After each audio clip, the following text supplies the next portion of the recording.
Being convinced, we were at step 3, which is that we decided to turn our will and our life over to the care of God as we understood Him. Just what do we mean by that? And just what do we do?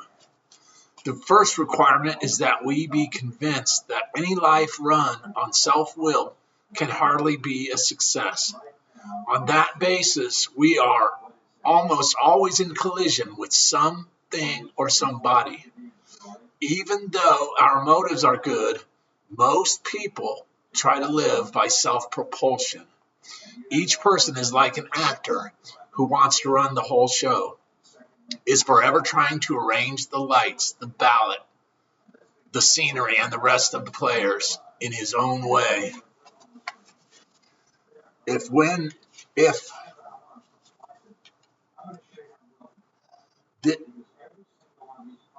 if this arrangements would only if his arrangements would only stay put, if only people would do as he wished, the show would be great. Everybody, including himself, would be pleased.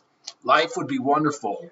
In trying to make these arrangements, our actor may sometimes be quite virtuous. He may be kind, considerate, patient, generous, even modest and self-sacrificing. On the other hand, he may be mean, egotistical, selfish, and dishonest. But as with most humans, he is more likely to have varied traits. What usually happens, the show doesn't come off very well. He begins to think life doesn't treat him right.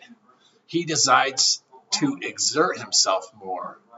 He becomes, on the next occasion, still more demanding or gracious. As the case may be, still the play does not suit him. Admitting he may be somewhat at fault, he is sure that other people are more to blame. He becomes angry, indigent, and self-pitying. What is his basic trouble? Is he not really a self-seeker even when trying to be kind? Is he not a victim of the delusion that he can wrest satisfaction and happiness out of this world if he only manages well? Is it not evident to all the rest of the players that these are the things that he wants? And do not his actions make each of them wish to retaliate, snatching all they can get out of the show? Is he not, even in his best moments, a producer of confusion rather than harmony?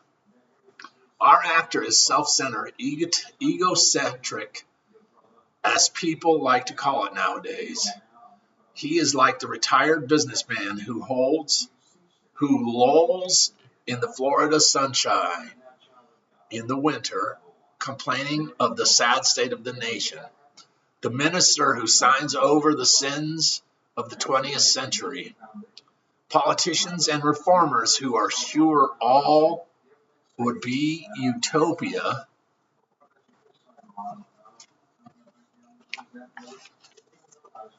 if the rest of the world would only behave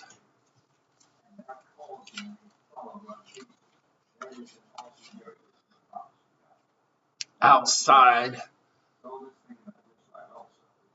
the safecracker who thinks society has wronged him, and the alcoholic who has lost all and is locked up.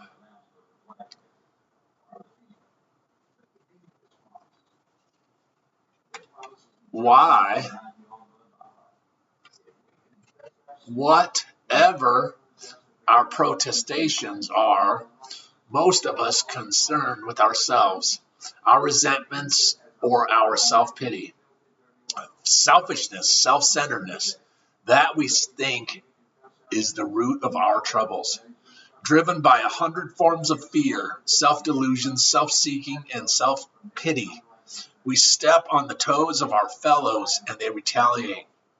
Sometimes they hurt us, seemingly without provocation, but we invariably find that at some time in the past, we have made decisions based on self which later placed us in a position to be hurt.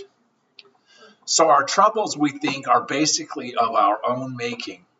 They arise out of ourselves, and the alcoholic is an extreme example of self-will run riot. Though he usually doesn't think so, above everything, we alcoholics must be rid of this selfishness. We must, or it kills us. God makes that possible, and there often seems no way of entirely getting rid of self without his aid. Many of us had moral and philosophical convictions galore, but we could not live up to them, even though we would have liked to. Neither could we reduce our self-centeredness much by wishing or trying on our own power. We had to have God's help. This is how and why of it. First of all, we had to quit playing God. It didn't work. Next, we decided that hereafter, in this drama of life, God was going to be our director. He is the principal. We are his agents. He is the Father, and we are his children. Most good ideas are simple, and this concept was the keystone of the new triumphant arc through which we passed to freedom.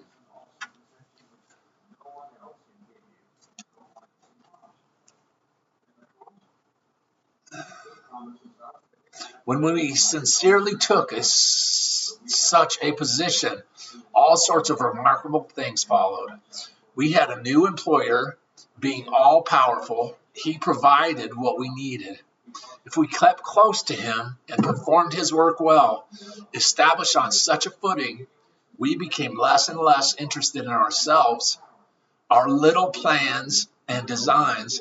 More and more we became interested in seeing what we could contribute to life as we felt new power flow in, as we enjoyed peace of mind, as we discovered we could face life successfully, as we became conscious of his presence.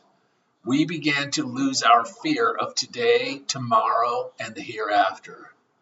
We were reborn.